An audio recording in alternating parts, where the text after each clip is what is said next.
이게 군대입니까? 아니면 감옥입니까? 찜통 같은 컨테이너 안 땀과 절망이 뒤섞인 숨소리만 가득했다.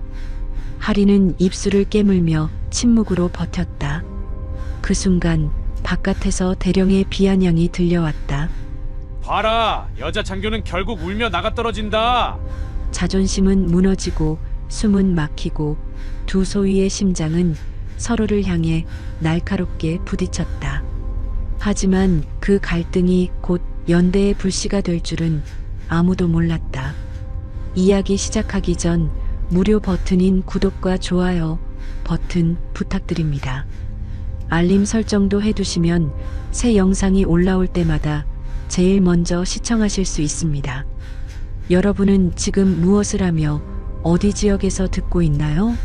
산책을 하시면서, 운전을 하시면서, 지역 이름이나 장소를 댓글로 남겨주시면 감사한 마음으로 반갑게 인사드리겠습니다. 감사합니다. 지금 시작합니다. 한여름의 열기가 아스팔트를 녹일 듯 내리쬐던 8월 초순, 경기도 모 군단 예하 여단의 연병장에는 수은주가 38도를 넘나들고 있었다. 김아린 소위가 처음 이 부대에 발을 디딘 것은 불과 3주 전이었다. 24살의 나이에 금빛 소위 계급장을 단 그녀의 어깨는 꼿꼿했지만 마음 한구석에는 늘 불안이 따리를 틀고 있었다. 육군사관학교를 졸업하고 첫 차대 배치를 받은 신임 장교. 누구에게나 떳떳한 이력이었지만 할인에게는 또 다른 무게가 있었다. 어머니 윤미령 중장. 대한민국군 역사상 최초의 여성 중장이자 수많은 전설을 남긴 인물. 그 거대한 그림자 아래서 할인은 늘 스스로에게 물었다. 과연 나는 김아린으로 설 수 있을까? 아니면 영원히 윤미령의 딸로만 기억될까? 같은 날 부대에 도착한 또 다른 신임 소위가 있었다. 최서윤. 할인과 같은 나이, 같은 계급이었지만 그녀는 전혀 다른 분위기를 풍겼다. 첫 만남부터 서윤은 강렬했다. 부대 정문에서 우연히 마주친 두 사람. 서윤이 먼저 손을 내밀었다. 팔의 근육이 단단하게 잡혀 있는 것이 한눈에 보였다. 악력도 상당했다. 할인은 그날부터 서윤을 관찰했다. 말투는 직설적이고 불의를 보면 참지 못하는 성격. 병사들 앞에서도 주저함이 없었다. 그런 서윤을 보며 할인은 부러움과 걱정을 동시에 느꼈다. 군대는 그런 직선적인 사람에게 친절한 곳이 아니었으니까. 훈련이 시작된 것은 배치 3주차에 접어든 월요일이었다. 유격훈련. 모든 군인이 거쳐야 하는 통과 의례였지만 올해는 유독 혹독했다. 기록적인 폭염에 더해 새로 부임한 대대장이 강도를 높였다는 소문이 돌았다. 훈련을 지휘하는 사람은 한도경 대령이었다. 48세. ROTC 출신으로 대령까지 올라온 그는 나름의 자부심과 열등감을 동시에 품고 있었다. 육사 출신들이 요직을 차지하는 것을 보며 쌓인 울분은 어느새 독이 되어 있었다. 첫날 오전 훈련이 끝나고 집합이 걸렸다. 대령이 연단에 올랐다. 그의 시선이 여군 장교들에게 머물렀다. 부대에는 할인과 서윤 외에도 여군 장교가 서너 명 더 있었지만 신임 소위 2명이 유독 눈에 띄었다. 한도경 대령의 목소리가 연병장에 울려 퍼졌다. 거친 숨소리와 함께 나오는 그의 말에는 조롱이 섞여 있었다.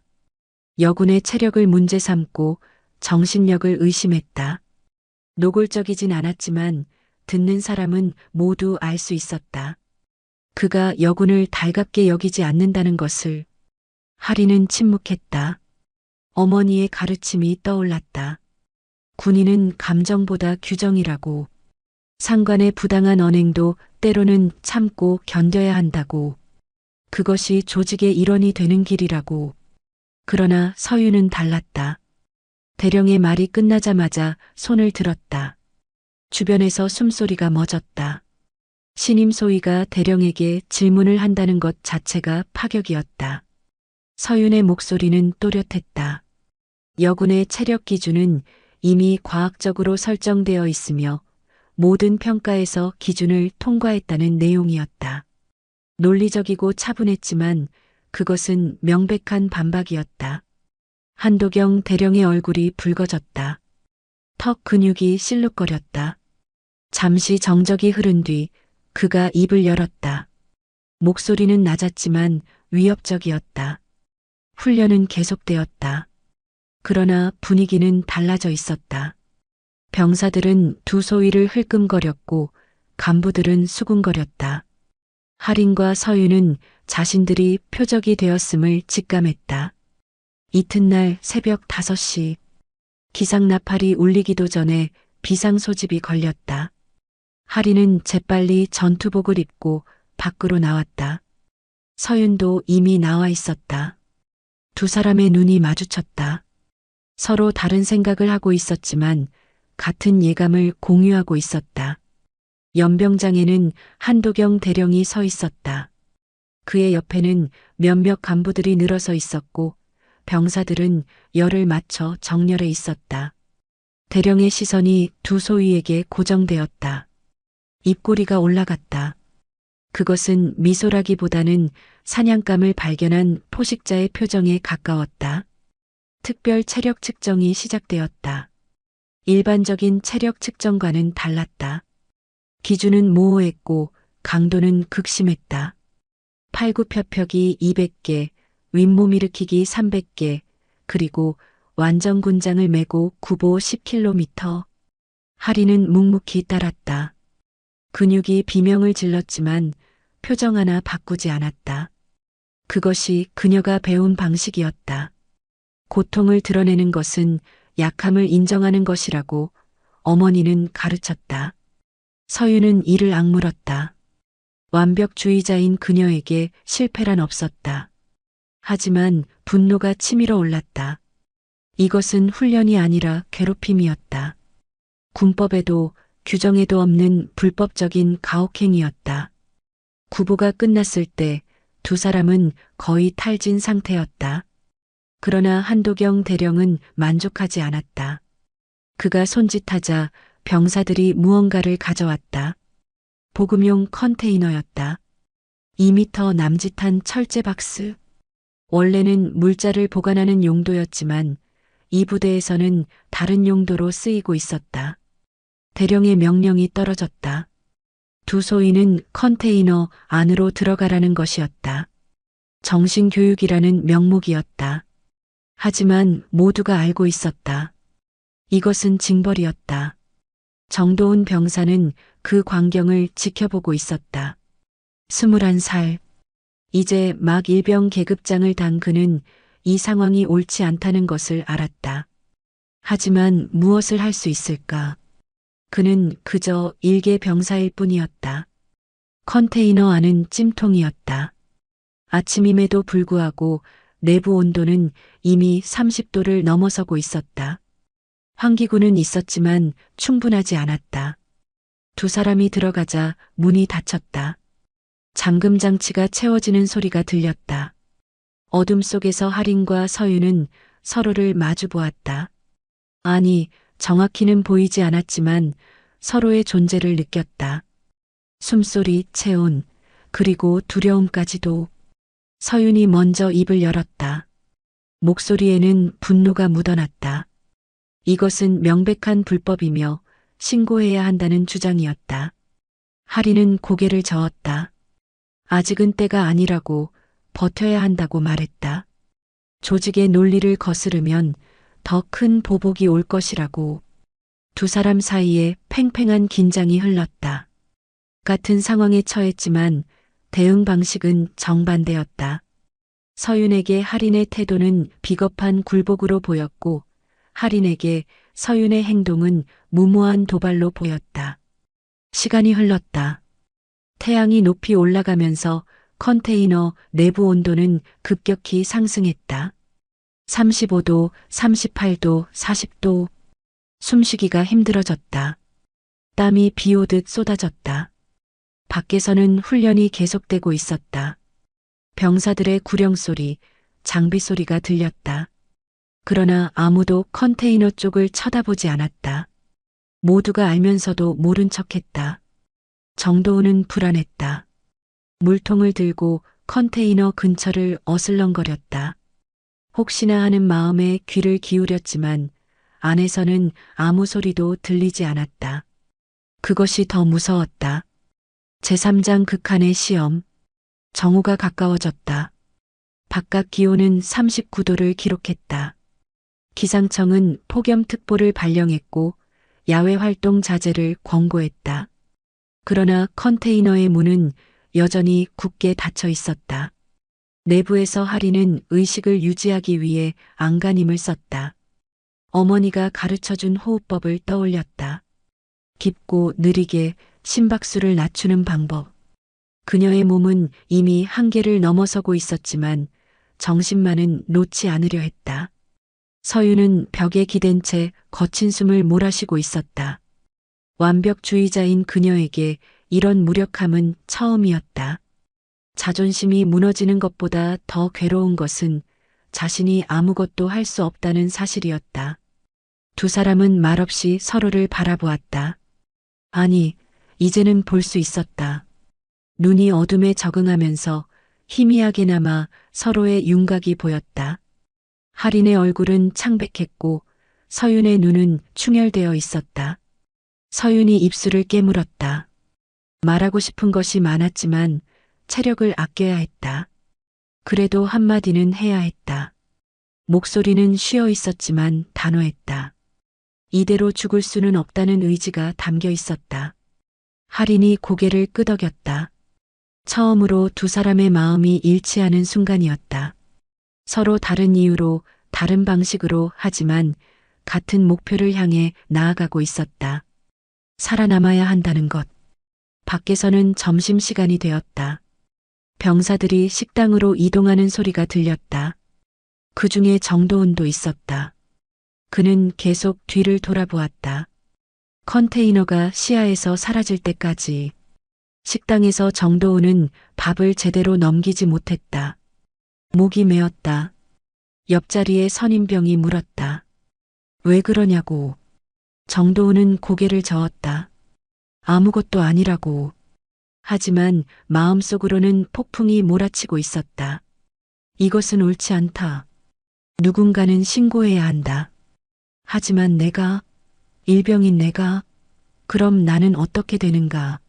남은 복무 기간 동안 찍혀서 고생할 것이 뻔했다. 그때 누군가 식당으로 들어왔다. 한도경 대령이었다. 여유로운 표정으로 간부 테이블에 앉았다. 옆에 소령이 무언가 물었고 대령은 크게 웃었다. 그 웃음소리가 정도훈의 귀에는 악마의 조소처럼 들렸다. 오후 1시. 컨테이너 내부 온도는 43도를 넘어섰다. 할인의 의식이 흐려지기 시작했다. 어머니의 얼굴이 떠올랐다.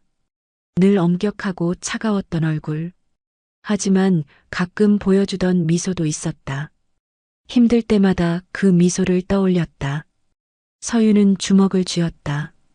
손톱이 살을 파고들었지만 고통이 오히려 정신을 깨웠다. 삼촌 최명호의 목소리가 들리는 것 같았다. 우리 가문은 굴복하지 않는다고. 끝까지 싸운다고. 두 사람은 약속이나 한 듯 서로에게 손을 내밀었다. 뜨거운 손이 맞닿았다. 말은 없었지만 모든 것을 담은 악수였다. 우리는 다르지만 지금 이 순간만큼은 전우다. 오후 2시.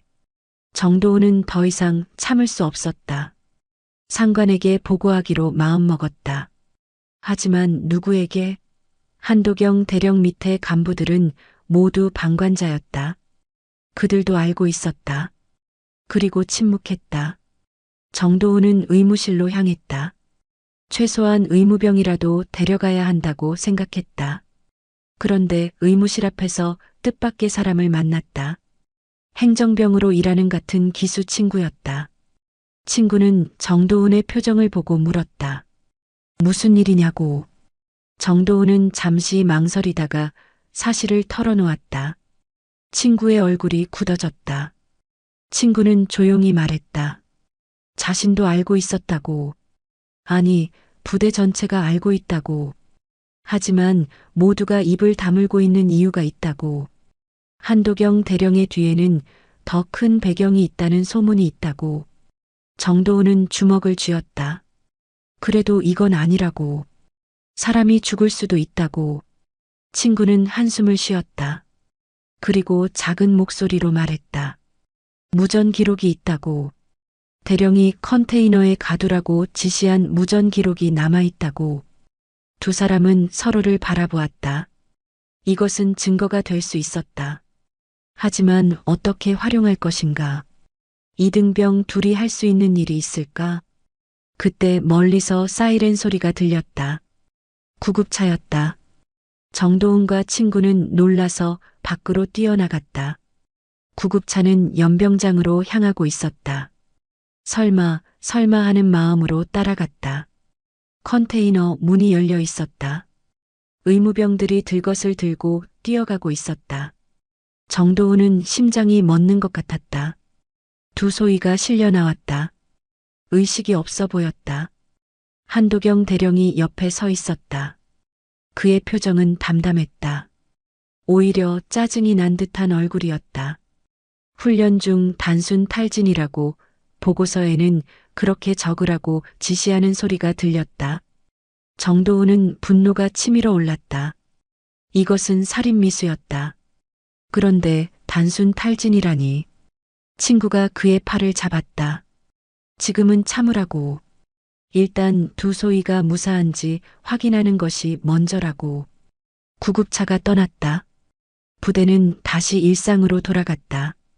마치 아무 일도 없었던 것처럼. 하지만 정도훈은 알았다. 이것은 끝이 아니라 시작이라는 것을. 군 병원 응급실. 할인과 서윤은 링거를 맞으며 누워 있었다. 체온은 정상으로 돌아왔지만 탈수와 열사병 증세가 심각했다. 의사는 조금만 더 늦었으면 위험할 수 있었다고 했다. 할인이 먼저 의식을 회복했다. 흐릿한 시야에 하얀 천장이 보였다. 병원이라는 것을 깨닫는 데는 몇 초가 걸렸다. 옆을 보니 서윤도 누워 있었다. 아직 깨어나지 못한 상태였다. 간호장교가 들어왔다. 할인의 상태를 확인하고는 안도의 한숨을 쉬었다. 그리고 조심스럽게 물었다. 무슨 일이 있었냐고. 할인은 잠시 침묵했다. 훈련 중 탈진이라고만 답했다. 간호장교의 눈빛이 변했다. 그녀도 군인이었다. 그리고 여군이었다. 할인의 대답이 진실이 아니라는 것을 직감했다. 하지만 더 이상 묻지 않았다. 대신 차트에 무언가를 적었다. 열사병, 탈수, 그리고 정밀검사 필요라고. 서윤이 깨어난 것은 1시간 뒤였다. 눈을 뜨자마자 자리에서 일어나려 했다. 하지만 몸에 힘이 없었다. 할인이 그녀를 진정시켰다. 우리는 살았다고. 일단은 안전하다고. 서윤의 눈에서 눈물이 흘렀다. 분노의 눈물이었다. 이렇게 당하고만 있을 수 없다고, 신고해야 한다고 말했다. 목소리는 쉬어 있었지만 의지는 분명했다. 할인은 창밖을 바라보았다. 해가 지고 있었다. 붉은 노을이 하늘을 물들이고 있었다. 그녀는 천천히 말했다. 증거가 있어야 한다고. 우리 말만으로는 부족하다고. 그들은 이미 입을 맞췄을 것이라고. 두 사람의 대화를 복도에서 듣고 있는 사람이 있었다. 정도훈이었다. 그는 면회를 왔다가 문 밖에서 망설이고 있었다. 손에는 봉투가 들려 있었다. 무전 기록을 복사한 것이었다. 정도훈은 심호흡을 했다. 그리고 문을 두드렸다. 할인과 서윤이 동시에 쳐다보았다. 병사가 장교 병실에 찾아온다는 것은 이례적이었다. 정도훈은 경례를 했다. 그리고 떨리는 목소리로 말했다. 자신이 목격자라고. 그리고 증거가 있다고. 봉투를 내밀었다. 할인이 봉투를 받아 열었다. 무전 기록이었다. 한도경 대령이 직접 지시한 내용이 그대로 적혀 있었다. 컨테이너에 가두라는 명령, 시간, 그리고 본보기가 필요하다는 말까지. 서윤이 정도훈을 바라보았다. 왜 이것을 가져왔냐고 물었다. 정도훈은 잠시 망설이다가 대답했다. 군인이기 전에 사람이기 때문이라고. 그리고 자신도 누나가 있다고. 만약 누나가 이런 일을 당했다면 누군가는 도와줬으면 한다고. 세 사람은 침묵 속에서 서로를 바라보았다. 서로 다른 계급, 다른 위치에 있었지만 이 순간만큼은 같은 편이었다. 다음 날 아침, 부대에는 이상한 소문이 돌기 시작했다. 두 소위가 특별한 배경을 가지고 있다는 것이었다. 처음에는 그저 카더라 통신이었다. 하지만 소문은 점점 구체적이 되어갔다. 행정병 사이에서 먼저 시작된 이야기였다. 김아린 소위의 인사기록 카드를 우연히 본 병사가 있었다. 어머니란에 적힌 이름, 윤미령. 그 순간 그는 자신의 눈을 의심했다. 설마 그 윤미령 중장? 한국군 최초의 여성 중장. 전설적인 인물. 그녀의 딸이 이 부대에 있다는 것이 믿기지 않았다. 병사는 즉시 동기들에게 이 사실을 알렸고 소문은 삽시간에 퍼져나갔다. 최서윤 소위의 정체가 밝혀진 것은 그로부터 몇 시간 뒤였다. 면회 온 사람의 차량 번호를 확인하던 위병이 발견했다. 차량 소유자는 최명호, 예비역 육군대장. 특전사의 전설이라 불리는 그 사람이었다. 한도경 대령이 이 소식을 들은 것은 점심 무렵이었다. 부관이 조심스럽게 보고했다. 대령의 얼굴이 하얗게 질렸다. 손에 들고 있던 커피잔이 떨어져 바닥에 산산조각이 났다. 대령의 머릿속이 복잡해졌다. 단순한 신임 장교 둘이 아니었다. 한국군 역사에 이름을 남긴 거물들의 혈육이었다. 이것은 자신이 감당할 수 있는 수준을 넘어서는 일이었다. 즉시 은폐 작업이 시작되었다. 대령은 관련자들을 불러 모았다. 입을 맞추라고 지시했다. 단순한 훈련 사고였다고. 두 소위도 이를 인정했다고. 보고서를 조작하고 기록을 삭제했다. 하지만 이미 늦었다. 정도훈이 건넨 무전 기록은 복사본이었다. 원본은 다른 곳에 보관되어 있었다. 그리고 병원의 의무 기록도 있었다. 간호장교가 작성한 상세한 차트, 두 소위의 체온이 40도를 넘었다는 기록과 함께 그날 저녁 서울의 한 고급 레스토랑. 윤미령 중장은 저녁 회의를 마치고 나오던 중이었다. 부관이 다급하게 다가왔다. 작은 목소리로 무언가를 전했다. 중장의 표정은 변하지 않았다. 하지만 눈빛이 차갑게 가라앉았다. 같은 시각 최명호 예비역 대장은 서재에서 책을 읽고 있었다. 전화벨이 울렸다. 군 후배였다. 조심스럽게 소식을 전했다. 조카가 부대에서 사고를 당했다고. 단순한 사고가 아닌 것 같다고. 최명호는 책을 덮었다. 그리고 벽에 걸린 군복을 바라보았다. 은퇴한 지 5년이 지났지만 아직도 그에게는 영향력이 있었다. 아니, 오히려 예비역이 되고 나서 더 자유로워진 부분도 있었다. 두 거물이 움직이기 시작했다. 각자의 방식으로, 각자의 루트로. 하지만 목적지는 같았다. 진실을 밝히고 책임자를 처벌하는 것. 새벽 4시 윤미령 중장의 차량이 부대 정문에 도착했다. 사전 통보 없는 방문이었다. 당직 사관이 놀라서 뛰어나왔다. 중장의 얼굴은 무표정했지만 그것이 오히려 더 무서웠다. 중장은 곧바로 지휘통제실로 향했다. 그리고 지난 사흘간의 모든 기록을 요구했다. 훈련 일지, 무전 기록, 의무 보고서, CCTV 영상까지. 당직 사관은 떨리는 손으로 자료를 찾기 시작했다. 한도경 대령이 부대에 도착한 것은 새벽 5시였다.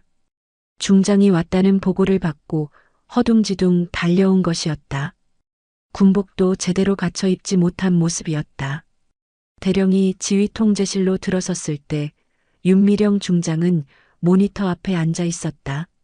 CCTV 영상을 보고 있었다. 두 소위가 컨테이너에 들어가는 장면이었다. 그리고 나오지 못하는 장면도.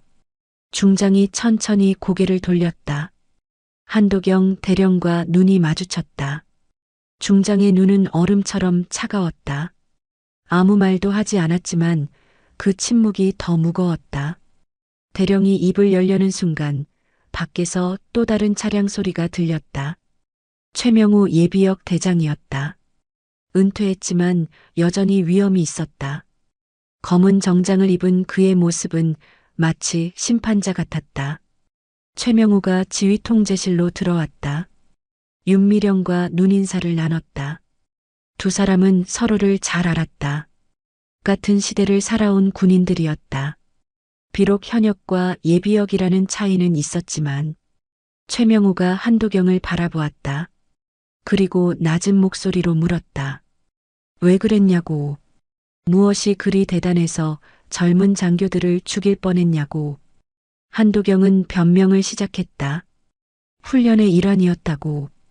정신력을 기르기 위한 것이었다고.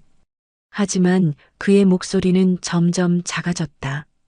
두 거물 앞에서 그의 변명은 초라하기 그지없었다. 윤미령이 서류를 들어보였다. 무전 기록이었다. 대령의 육성이 그대로 기록되어 있었다. 여자들은 버티지 못한다. 본보기가 필요하다. 그 말이 선명하게 적혀 있었다. 최명우가 한숨을 쉬었다. 그리고 말했다. 군대가 많이 변했다고 생각했는데 아직도 이런 구석이 남아있다니. 실망스럽다고. 그때 정도훈이 들어왔다. 호출을 받고 온 것이었다. 병사가 장군들 앞에 서는 것은 처음이었다. 다리가 떨렸다. 하지만 진실을 말해야 한다는 사명감이 더 컸다. 정도훈은 목격한 모든 것을 진술했다. 두 소위가 얼마나 오래 갇혀 있었는지, 대령이 어떤 말을 했는지, 간부들이 어떻게 방관했는지. 떨리는 목소리였지만 명확했다. 아침 8시. 부대 강당에 긴급 집합이 걸렸다. 모든 간부와 병사들이 모였다. 무슨 일인지 아는 사람도 있었고 모르는 사람도 있었다.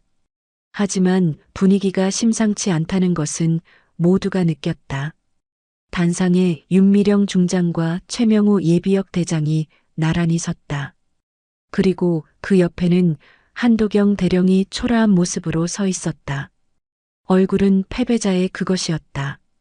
윤미령 중장이 마이크를 잡았다. 목소리는 차분했지만 강당 전체에 울려 퍼졌다. 군인의 명예에 대해 말했다. 진정한 강함이 무엇인지에 대해 말했다. 그리고 가혹행위가 얼마나 비겁한 행동인지에 대해 말했다. 최명우가 이어받았다. 그는 자신의 특전사 시절을 회상했다. 가장 힘든 훈련을 했지만 단 한 번도 부당한 가혹행위는 없었다고. 왜냐하면 그것은 훈련이 아니라 폭력이기 때문이라고. 한도경 대령의 차례가 왔다. 그는 떨리는 목소리로 사과했다. 자신의 잘못을 인정했다. 그리고 모든 책임을 지겠다고 말했다. 하지만 이미 늦었다. 그의 군 생활은 끝났다. 군법회의 소집이 발표되었다. 한도경 대령은 직위 해제되었고 구속 수사를 받게 되었다. 관련 간부들도 조사를 받게 되었다. 방관한 것도 죄라는 판단이었다. 병원에서 이 소식을 들은 하린과 서윤은 복잡한 심정이었다. 정의가 실현된 것은 좋았지만 한 사람의 인생이 무너지는 것을 보는 것은 씁쓸했다. 하린이 창밖을 바라보며 말했다. 우리가 원한 것은 복수가 아니었다고. 다시는 이런 일이 일어나지 않기를 바랐을 뿐이라고. 서윤이 고개를 끄덕였다. 그리고 덧붙였다. 하지만 침묵했다면 더 많은 피해자가 생겼을 것이라고. 우리가 멈춰 세운 것이라고. 두 사람은 서로를 바라보았다. 며칠 전만 해도 서로를 이해할 수 없었다. 할인의 침묵이 답답했고 서윤의 직설이 무모해 보였다. 하지만 이제는 달랐다. 서로의 방식을 인정하게 되었다. 정도훈이 병실로 찾아왔다. 과일 바구니를 들고 있었다. 어색하게 웃으며 말했다. 이제 편히 쉬실 수 있을 거라고. 할인과 서윤은 그에게 고마움을 표했다. 그의 용기가 없었다면 불가능했을 일이라고. 정도훈은 쑥스러워했다. 그리고 말했다. 선배 병사가 해준 말이 있다고. 군대는 계급이 지배하는 곳이지만 결국 사람이 사는 곳이라고. 사람답게 살아야 한다고. 이틀 뒤 할인과 서윤은 퇴원했다. 부대로 돌아가는 대신 서울로 향했다. 각자의 가족을 만나기 위해서였다. 할인은 어머니의 관사를 찾았다. 윤미령 중장은 서재에서 그녀를 기다리고 있었다. 평소와 다름없는 무표정한 얼굴이었다. 하지만 할인은 알았다. 어머니가 얼마나 걱정했는지를. 윤미령이 먼저 입을 열었다. 왜 바로 보고하지 않았냐고. 할인은 잠시 침묵했다. 그리고 대답했다. 스스로 해결하고 싶었다고. 어머니의 딸이 아니라 기말인 소위로서 버티고 싶었다고. 중장의 눈빛이 부드러워졌다. 잠깐이었지만 분명했다. 그녀는 딸의 어깨에 손을 올렸다. 그리고 말했다. 잘했다고. 군인은 때로는 버텨야 한다고. 하지만 불의 앞에서는 맞서야 한다고도. 할인은 처음으로 어머니 앞에서 눈물을 보였다. 윤미령은 딸을 안아주지는 않았다. 대신 손수건을 건넸다. 그것이 그들 모녀의 방식이었다. 한편 서윤은 삼촌의 집을 찾았다. 최명호는 정원에서 그녀를 맞았다. 차를 준비해두고 있었다. 따뜻한 보이차였다. 최명호가 물었다. 무서웠냐고. 서윤은 고개를 끄덕였다. 처음으로 솔직해졌다. 죽을 것 같았다고. 하지만 굴복하고 싶지 않았다고. 예비역 대장이 미소를 지었다. 그리고 말했다. 그것이 우리 가문의 피라고. 하지만 덧붙였다. 용기와 무모함은 다르다고. 살아남는 것도 용기라고. 서윤이 물었다. 삼촌은 어떻게 그 많은 전투에서 살아남았냐고. 최명호는 잠시 생각했다. 그리고 대답했다. 혼자가 아니었기 때문이라고. 전우가 있었기 때문이라고. 서윤은 할인을 떠올렸다. 컨테이너 안에서 손을 맞잡던 순간 서로 다른 방식이었지만 함께였기에 버틸 수 있었다. 두 가문의 수장들은 각자의 방식으로 후배들을 격려했다. 윤미령은 규정과 원칙으로, 최명호는 경험과 지혜로. 하지만 메시지는 같았다. 군인의 명예를 지키라는 것. 일주일 후 할인과 서윤은 부대로 복귀했다. 분위기는 완전히 달라져 있었다. 한도경 대령은 구속되었고 새로운 지휘관이 부임했다. 여성 대령이었다. 새 지휘관은 취임 첫날 모든 간부를 소집했다. 그리고 선언했다. 이 부대에서는 어떤 형태의 가혹행위도 용납하지 않을 것이라고. 계급은 책임을 위한 것이지 억압을 위한 것이 아니라고. 병사들 사이에서도 변화가 있었다. 정도훈은 영웅이 되었다. 비록 겉으로 드러내지는 않았지만 모두가 그의 용기를 인정했다. 선임들도 그를 다르게 대했다. 할인과 서윤은 다시 훈련에 참여했다. 이번에는 정정당당했다. 기준은 명확했고 평가는 공정했다. 두 사람 모두 우수한 성적을 거뒀다. 훈련이 끝난 후 두 사람은 부대 뒤편 언덕에 올랐다. 석양이 지고 있었다. 할인이 먼저 말을 꺼냈다. 서로의 방식이 달랐지만 덕분에 배웠다고. 침묵도 필요하지만 목소리도 필요하다는 것을. 서윤이 웃었다. 자신도 배웠다고. 무조건 부딪히는 것만이 능사가 아니라는 것을, 때로는 기다리고 견디는 것도 전략이라는 것을. 두 사람은 악수를 나눴다. 처음 만났을 때와는 다른 악수였다. 그때는 낯선 동기였지만 이제는 전우였다. 멀리서 나팔 소리가 들렸다. 저녁 점호 시간이었다. 두 사람은 나란히 부대로 향했다. 걸음걸이는 당당했다. 그들은 시험을 통과했다. 단순히 신체적 시험이 아니라 군인으로서의 신념을 지키는 시험을. 부대 정문을 지나면서 할인이 말했다. 우리가 겪은 일이 헛되지 않기를 바란다고. 후배들은 이런 일을 겪지 않기를. 서윤이 고개를 끄덕였다. 그리고 덧붙였다. 우리가 바꿔나가야 한다고. 한 사람씩 조금씩. 2달 후 군법회의가 열렸다. 한도경 전 대령의 재판이었다. 군사법원은 방청객으로 가득했다. 언론도 주목했다. 군 내 가혹행위에 대한 중요한 판례가 될 사건이었다. 검찰 측 증인으로 할인과 서윤이 출석했다.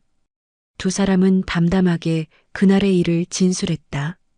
감정을 배제하고 사실만을 말했다. 컨테이너의 온도, 갇혀있던 시간, 들었던 말들.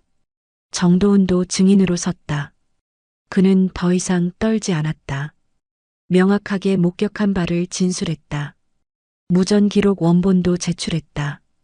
대령의 음성이 법정에 울려 퍼졌다. 한도경의 변호인은 정상 참작을 주장했다. 훈련의 일환이었다고. 악의는 없었다고. 하지만 증거는 명백했다. 의도적인 가혹행위였고 은폐 시도까지 있었다. 재판장이 판결을 내렸다. 징역 3년 파면. 무거운 처벌이었다. 법정이 술렁였다. 한도경은 고개를 떨구었다. 그의 군 생활 30년이 불명예로 끝났다. 판결 후 복도에서 뜻밖의 만남이 있었다. 한도경의 아내와 딸이었다. 18살 된 딸은 육군사관학교 진학을 준비 중이었다. 아버지의 불명예에도 불구하고 딸이 할인과 서윤에게 다가왔다. 그리고 말했다. 아버지가 잘못했다고. 하지만 자신은 올바른 군인이 되겠다고. 두 소위님처럼. 할인과 서윤은 놀랐다. 그리고 동시에 느꼈다. 변화는 이미 시작되었다는 것을. 다음 세대는 다를 것이라는 희망을. 한도경의 가족이 떠난 후 서윤이 말했다. 씁쓸하다고. 한 가정이 무너지는 것을 보는 것이. 할인이 답했다. 하지만 필요한 일이었다고. 정의를 위해서는 때로는 아픈 결정도 해야 한다고. 두 사람은 법원을 나섰다. 바깥은 가을이 깊어가고 있었다. 은행잎이 노랗게 물들어 있었다. 계절이 바뀌듯 군대도 조금씩 변하고 있었다. 군법회의 판결은 큰 파장을 일으켰다. 국방부는 즉각 정군 특별감찰을 지시했다. 각 부대의 가혹행위 실태를 조사하기 시작했다. 윤미령 중장은 여성 군인 인권 개선 TF의 단장이 되었다. 그녀는 강력한 드라이브를 걸었다. 제도를 바꾸고 인식을 바꾸기 위한 노력이었다. 최명호 예비역 대장도 움직였다. 예비역 장성 모임에서 이 문제를 공론화했다. 과거의 잘못된 관행을 반성하고 새로운 군대 문화를 만들어야 한다고 역설했다. 할인과 서윤은 뜻밖의 제안을 받았다. 육군본부에서 교육 영상을 만들고 싶다는 것이었다. 두 사람의 경험을 바탕으로 가혹행위 근절 교육 자료를 만들겠다는 계획이었다. 두 사람은 고민 끝에 승낙했다. 자신들의 아픔이 다른 이들을 위한 교훈이 될 수 있다면 그것도 의미 있는 일이라고 생각했다. 촬영이 시작되었다. 두 사람은 카메라 앞에서 솔직하게 말했다. 그날의 두려움, 고통, 그리고 서로에게서 찾은 희망에 대해, 컨테이너 안에서 손을 맞잡았던 순간에 대해. 정도은도 인터뷰에 참여했다. 그는 말했다. 계급이 낮아도 옳은 일은 해야 한다고. 침묵은 방관이고 방관은 동조라고. 목소리를 내는 것이 진짜 용기라고. 영상이 완성되어 정군에 배포되었다. 반응은 폭발적이었다. 많은 부대에서 비슷한 경험을 가진 사람들이 용기를 내기 시작했다. 신고가 이어졌고 가해자들이 처벌받았다. 하지만 반발도 있었다. 일부 고참 간부들은 군기가 무너진다고 불평했다. 일에서는 강한 군대를 만들 수 없다고 주장했다. 이런 목소리에 대해 윤미령 중장이 일침을 가했다. 공개 강연에서 그녀는 말했다. 진정한 강함은 억압에서 나오지 않는다고. 상호 존중과 신뢰에서 나온다고. 두려움으로 복종시키는 군대는 약하다고. 겨울이 왔다. 할인과 서윤은 이제 중2 진급을 앞두고 있었다. 1년이라는 시간이 빠르게 지나갔다. 두 사람은 같은 부대에서 계속 복무하며 든든한 동료가 되었다. 어느 날 두 사람은 육군사관학교에 초청받았다. 생도들 앞에서 특강을 해달라는 요청이었다. 주제는 진정한 리더십이었다. 강단에 선 할인은 떨렸다. 수백 명의 생도들이 그녀를 바라보고 있었다. 그 중에는 한도경의 딸도 있었다. 그녀는 결국 육사에 합격했다. 할인이 말을 시작했다. 리더십은 계급장에서 나오는 것이 아니라고. 부하를 이해하고 존중하는 것에서 시작된다고. 자신도 병사의 용기에서 배웠다고. 서윤이 이어받았다. 그녀는 실패에 대해 말했다. 완벽하려고 하다가 오히려 무너질 뻔했던 경험. 동료와 함께할 때 비로소 강해질 수 있었던 순간. 생도들의 질문이 이어졌다. 여군으로서의 어려움, 편견과 싸우는 방법, 좌절을 극복하는 법. 두 사람은 솔직하게 답했다. 미화하지도 과장하지도 않았다. 강연이 끝난 후 한도경의 딸이 다가왔다. 그녀는 두 중위에게 경례를 했다. 그리고 작은 목소리로 말했다. 아버지를 용서해달라고. 그리고 자신은 다르게 살겠다고. 할인이 그녀의 어깨에 손을 올렸다. 과거는 과거일 뿐이라고. 중요한 것은 앞으로 어떤 군인이 되느냐라고. 서윤도 고개를 끄덕였다. 응원한다고. 육사를 나오며 서윤이 말했다. 우리도 저랬었다고. 꿈과 이상으로 가득했었다고. 할인이 미소 지었다. 지금도 그렇지 않냐고. 다만 이제는 현실을 알게 되었을 뿐이라고. 그리고 그것이 오히려 우리를 강하게 만들었다고. 두 사람은 교문을 나서며 뒤를 돌아보았다. 생도들이 훈련장으로 향하고 있었다. 그들의 모습에서 1년 전 자신들의 모습이 보였다. 희망과 불안이 공존하던 그때. 이듬해 봄. 할인과 서윤은 각각 다른 보직을 받았다. 할인은 교육대로, 서윤은 일선부대로 발령이 났다. 처음으로 떨어지게 된 것이었다. 이별을 앞둔 밤 두 사람은 부대 근처 작은 식당에서 만났다. 소주잔을 기울이며 지난 날을 회상했다. 컨테이너의 악몽, 법정에서의 증언, 그리고 함께 만들어낸 변화들. 서윤이 먼저 입을 열었다. 고맙다고. 할인이 없었다면 자신은 분노만으로 무너졌을 거라고. 침착함과 인내를 배웠다고. 할인도 고개를 숙였다. 자신이야말로 고맙다고. 서윤의 용기가 없었다면 평생 침묵 속에 살았을 거라고. 목소리를 내는 법을 배웠다고. 두 사람은 약속했다. 어디에 있든 올바른 군인으로 살겠다고. 그리고 언젠가 다시 만나 더 나은 군대를 만들어 가겠다고. 다음 날 아침 서윤이 먼저 떠났다. 할인은 정문에서 그녀를 배웅했다. 군용 트럭이 멀어져 갈 때 서윤이 창밖으로 손을 흔들었다. 할인도 손을 들어 답했다.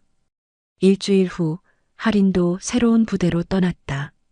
정도훈이 배웅 나왔다. 그는 이제 병장이 되어 있었다. 곧 저녁이었다. 정도훈이 말했다. 두중이님 덕분에 군 생활을 의미 있게 마칠 수 있었다고. 저녁 후에는 경찰이 되고 싶다고. 약자를 보호하는 사람이 되고 싶다고. 할인이 악수를 청했다. 그리고 말했다. 정도훈 병장이야말로 진정한 용기를 보여준 사람이라고. 계급을 떠나 존경한다고. 2년이 흘렀다. 할인은 교육대에서 후배 장교들을 가르치고 있었다. 그녀의 강의는 인기가 높았다. 이론뿐만 아니라 실제 경험에서 우러나온 가르침이었기 때문이었다. 어느 날 뜻밖의 소식이 들려왔다. 서윤이 특전사 선발 시험에 합격했다는 것이었다. 여군으로서는 극히 드문 일이었다. 할인은 자랑스러웠다. 역시 서윤다운 선택이었다. 윤미령 중장은 이제 육군 참모차장이 되어 있었다. 여성 최초였다. 그녀가 주도한 군 문화 개선 정책은 많은 성과를 거두고 있었다. 가혹행위 신고 건수는 늘었지만 실제 발생 건수는 줄어들고 있었다. 최명호 예비역 대장은 국방부 자문위원이 되었다. 그는 젊은 장교들과의 소통에 힘썼다. 과거의 경험과 현재의 요구를 조화시키려 노력했다. 정도훈은 약속대로 경찰이 되었다. 그리고 우연히도 군사경찰과 협력하는 부서에 배치되었다. 군 관련 사건을 다루면서 그는 자신의 경험을 활용할 수 있었다. 한도경은 복역 중이었다. 하지만 그의 딸은 육사를 우수한 성적으로 졸업했다. 소위 임관식에 아버지는 참석할 수 없었지만 그녀는 당당했다. 아버지의 과오를 자신의 명예로 싣겠다는 각오였다. 할인은 가끔 그날의 컨테이너를 떠올렸다. 그때는 지옥 같았지만 돌이켜보면 전환점이었다. 그곳에서 그녀는 진정한 전우를 만났고 자신의 목소리를 찾았다. 3년 후 국방부 주최 행사에서 할인과 서윤이 제외했다. 두 사람 모두 대위가 되어 있었다. 할인은 교육 전문가로 서윤은 특전사 장교로 이름을 날리고 있었다. 포옹을 나눈 두 사람은 많은 이야기를 나눴다. 서윤은 특전사에서의 극한 훈련에 대해, 할인은 새로운 교육 방법론에 대해 열정적으로 말했다. 그런데 서윤이 조심스럽게 꺼낸 이야기가 있었다. 최근 자신의 부대에서도 가혹행위 징후가 보인다는 것이었다. 아직 심각한 수준은 아니지만 방치하면 위험할 것 같다고. 할인이 진지하게 물었다. 어떻게 대처할 생각이냐고. 서윤은 웃으며 답했다. 이번에는 처음부터 목소리를 낼 거라고. 하지만 동시에 신중하게 접근할 거라고. 할인에게서 배운 것처럼. 두 사람은 함께 대책을 논의했다. 교육을 통한 예방, 제도적 개선, 그리고 무엇보다 리더의 솔선수범. 과거의 경험이 현재의 지혜가 되어 있었다. 행사장 한편에서 윤미령과 최명호가 두 사람을 지켜보고 있었다. 윤미령이 말했다. 젊은 세대가 잘 자라고 있다고. 최명호가 고개를 끄덕였다. 우리보다 나은 군인이 될 거라고. 그날 저녁 할인과 서윤은 다시 한번 약속했다. 각자의 위치에서 최선을 다하되 서로에게 힘이 되어주겠다고. 그리고 언젠가는 함께 일할 날이 올 거라고. 5년이 더 흘렀다. 할인은 소령이 되어 국방부 정책실에서 일하고 있었다. 그녀가 만든 인권 중심 리더십 프로그램은 정군에 확산되었다. 서윤은 해외 파병을 다녀왔다. 유엔 평화유지군으로 1년간 복무하며 국제적 감각을 키웠다. 돌아온 그녀는 특전사 여성 전사 양성 프로그램을 만들었다. 어느 날 국방부 장관이 두 사람을 불렀다. 새로운 프로젝트를 맡아달라는 것이었다. 미래군 리더십 혁신 TF의 공동팀장이 되어달라는 제안이었다. 두 사람은 서로를 바라보았다. 10년 만에 다시 함께 일하게 된 것이었다. 그것도 이번에는 주도적인 위치에서. TF의 첫 회의에서 할인이 말했다. 우리가 겪었던 일이 다시는 일어나지 않도록 하는 것이 목표라고. 하지만 단순히 가혹행위를 막는 것을 넘어 진정한 리더십 문화를 만들어야 한다고. 서윤이 덧붙였다. 강함과 인권은 대립하지 않는다고. 오히려 서로를 존중하는 군대가 더 강하다고. 실제 전투에서도 신뢰가 가장 중요한 무기라고. 팀원들이 모집되었다. 놀랍게도 그 중에는 한도경의 딸 한수진 대위도 있었다. 그녀는 이미 총망받는 젊은 장교가 되어 있었다. 한수진이 말했다. 아버지의 과오에서 배웠다고. 권위는 책임에서 나오는 것이지 억압에서 나오는 것이 아니라는 것을. 그리고 자신이 ETF에서 일하고 싶은 이유는 속죄가 아니라 신념 때문이라고. 할인과 서윤은 그녀를 받아들였다. 과거는 과거일 뿐 중요한 것은 현재와 미래라고 믿었기 때문이었다.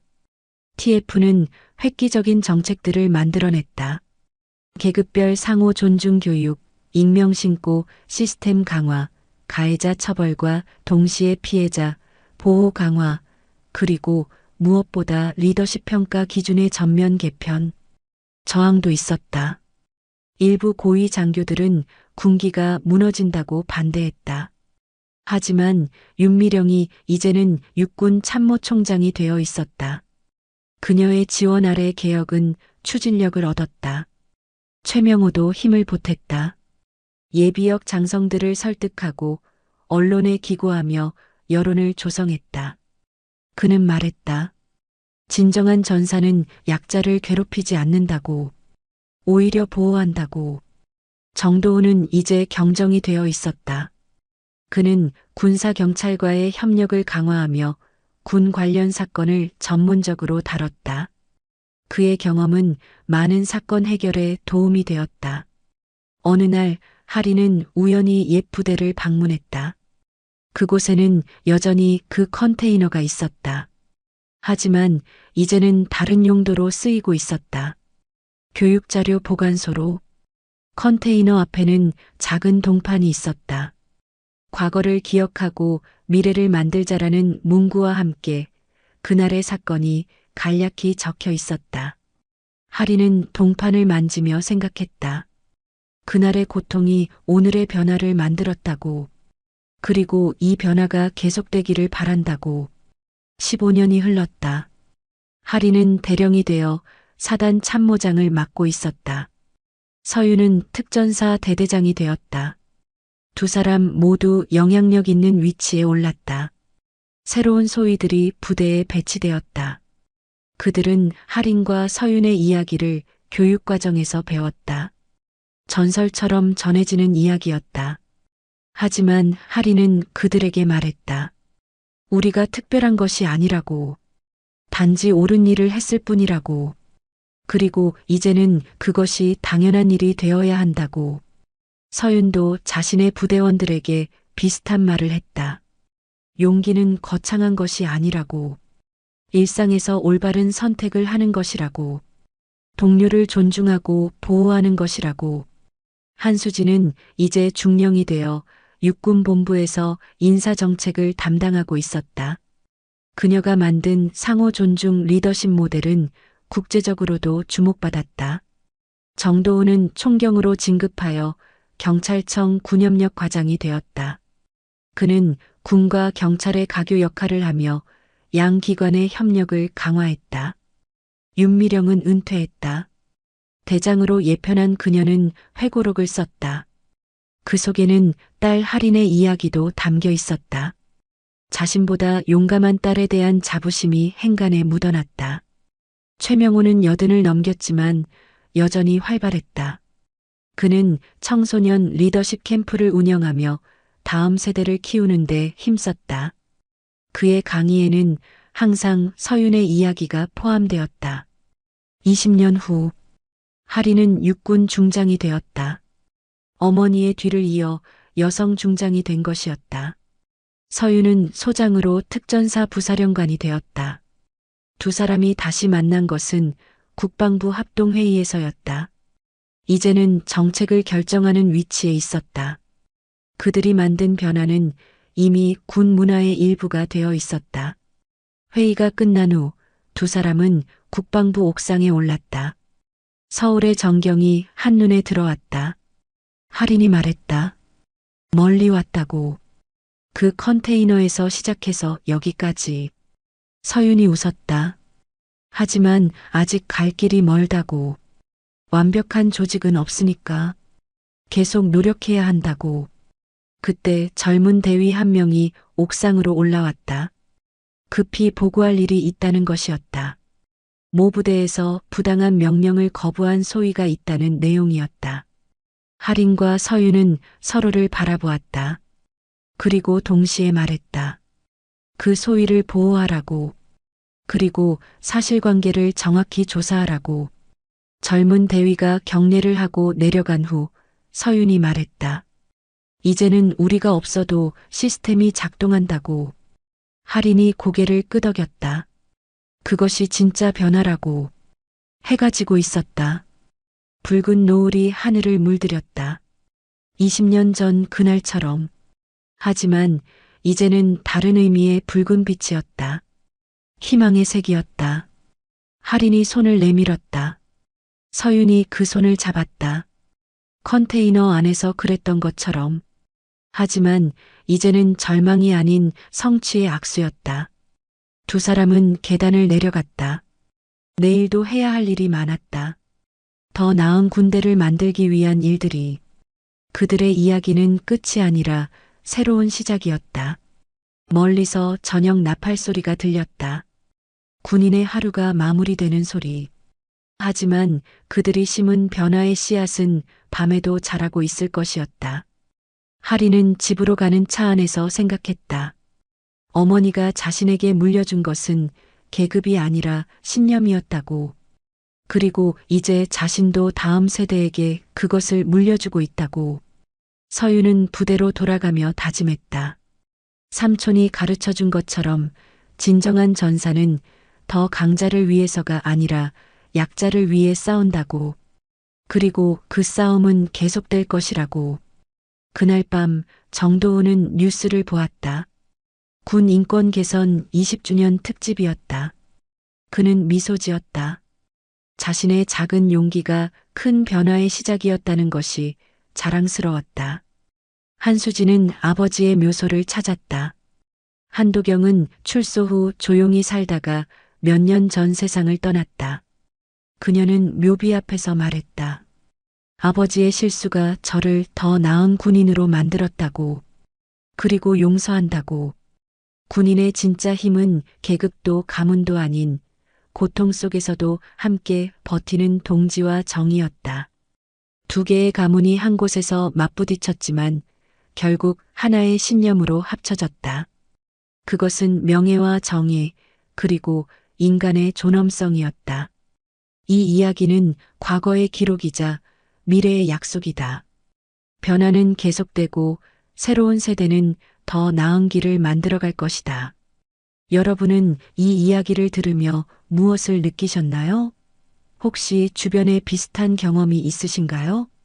권위와 정의 사이에서 갈등해 본 적이 있으신가요? 침묵과 목소리 사이에서 고민해 보셨나요? 우리 모두는 크고 작은 선택의 순간을 맞습니다. 그때 우리가 기억해야 할 것은 용기는 거창한 것이 아니라는 사실입니다. 옳다고 믿는 것을 지키는 것, 그것이 진정한 용기입니다. 여러분의 이야기를 들려주세요. 크든 작든 여러분이 겪은 부당함과 그것을 극복한 경험을 나눠주세요. 우리의 작은 목소리가 모여 큰 변화를 만들 수 있습니다. 여러분의 사연을 기다립니다. 감사합니다.